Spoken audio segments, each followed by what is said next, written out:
ನಮಸ್ಕಾರ ವೀಕ್ಷಕರೇ, ಸ್ವೀಟ್ ಚಟ್ನಿ ಹೇಗೆ ಮಾಡೋದು ಅಂತ ನೋಡೋಣ ಬನ್ನಿ ಸ್ವೀಟ್ ಚಟ್ನಿ ಹೇಗೆ ಮಾಡೋದು ಅಂತ ನೋಡೋಣ. ಒಂದು ಬಟ್ಲ ಕಟ್ ಮಾಡಿದ ಕೊಬ್ಬರಿ, ಒಂದು 4 ಎಸಳು ಕರಿಬೇವು, ಒಂದು ಗಡ್ಡೆ ಬೆಳ್ಳುಳ್ಳಿ, ರುಚಿಗೆ ತಕ್ಕಷ್ಟು ಉಪ್ಪು, 1 ಟೀ ಸ್ಪೂನ್ ಜೀರಿಗೆ, 1.5 ಸ್ಪೂನ್ ಸಕ್ಕರೆ, ಸ್ವಲ್ಪ ಕೊತ್ತಂಬರಿ.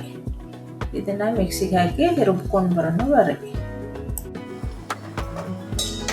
ಒಂದು ಬಟ್ಲ ಕೊಬ್ಬರಿ, ಒಂದು ಸ್ವಲ್ಪ ಕೊತ್ತಂಬರಿ, 4 ಎಸಳು ಕರಿಬೇವು, 1 ಮೆಣಸಿನ್ಕಾಯಿ ಖಾರದ್ದು, 1 ಗಡ್ಡೆ ಬೆಳ್ಳುಳ್ಳಿ, ರುಚಿಗೆ ತಕ್ಕಷ್ಟು ಉಪ್ಪ,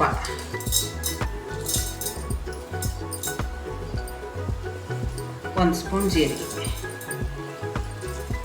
1.5 ಸ್ಪೂನ್ ಸಕ್ಕರೆ. ಸ್ವೀಟ್ ಚಟ್ನಿ ಮಾಡೋದ್ರಿಂದ ಈ ಸಕ್ಕರೆ ಹಾಕೋ. ಇದನ್ನು ರುಬ್ಕೊಂಡ್ಬರ್ಬೇಕು. ಚಟ್ನಿ ರುಬ್ಕೊಂಡದ್ದು ಒಂದು ಬೌಲ್ಗೆ ಹಾಕೋಣ. ಸ್ವಲ್ಪ ನೀರು ಹಾಕಿ ಅದಕ್ಕೆ